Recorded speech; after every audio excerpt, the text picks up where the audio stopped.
How I bought a wonky horse for £1.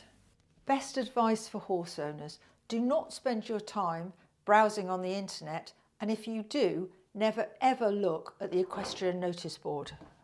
I was quite innocently perusing said platform in August 2024 when what comes up? 7-year-old, 15.3 bay Connemara thoroughbred gelding, just a mile up the road. Perfect, I thought. I'd forgotten that I wasn't actually looking for another horse, but that's what happens. My niece Daisy didn't have a horse to ride at the time, so she was the one that rode him when we got there. He moved nicely, he seemed to be obedient, but there was something that was just a bit off. I asked to see him ridden away from the yard, and I'd videoed everything. And it was later, when I really studied the videos, that I could see that there was something not quite right. So I sent the video to Gillian Higgins, who else, and we both agreed. Kelly, having watched these videos with that asymmetry, I just don't think he's going to pass the vet. So I rang the yard to explain we wouldn't be taking it any further. 10 days later, I just happened to be scrolling again and saw he was still for sale. So I rang the yard, and what do you know? He'd failed the vet on a flexion test. So long story short, I soon found out I owned a horse for £1. Did that make him cheap? No. Has he been worth it? Absolutely. It wasn't all sunshine and roses though. At first, while Hugo settled in, we began with gentle exercises and physio to see what improvements we could make. I remember a friend asking if she could come and see him, and I put her off saying, he's not very friendly just yet. Reading the signs, there were plenty of clues that his asymmetries were a sign of something more going on. On the ground, he could barely back up. Loose in the round pen, he had big reactions during trot to canter transitions and travelled with his head to the outside to balance himself. It was time for a full lameness workup with Dr. Jessica Kidd, and full it was.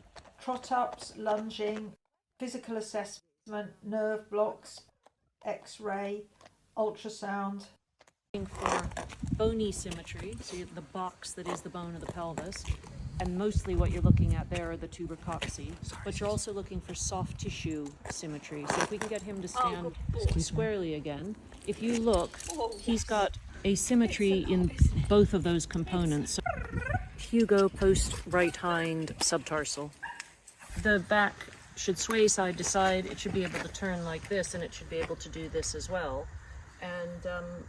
And he's certainly, I'd say that's quite a lot improved.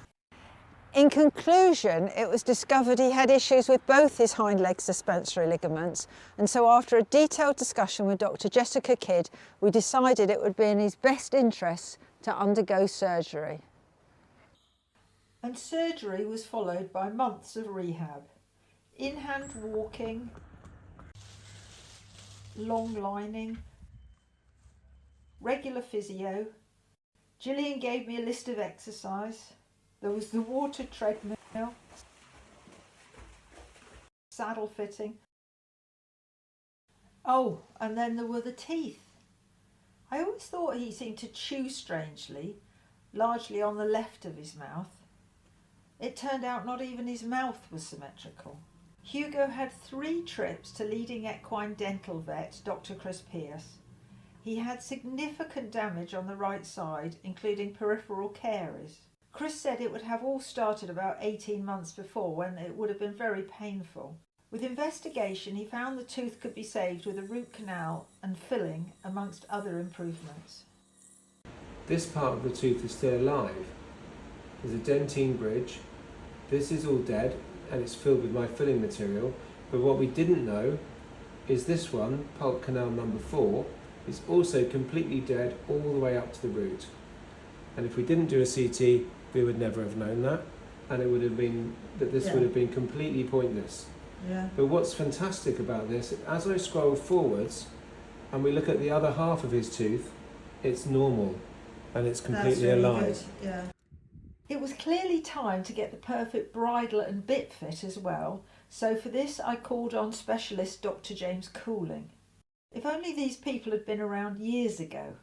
Instead of buying 10 different bits to try to find the one to suit your horse, if you find the right bit and bridle specialist, they can examine the mouth and the horse's head and point you in the right direction straight away. The sunny summer of 2025 was largely spent on hacking,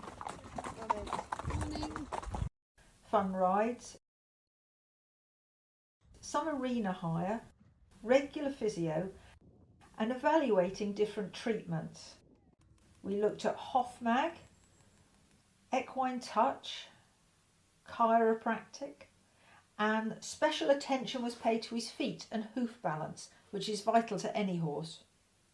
If this all sounds like a trial, it actually wasn't. We even had a couple of little outings at the end of September. We went to Hickstead and we did the Cotswold Cup, and on both occasions he made us proud.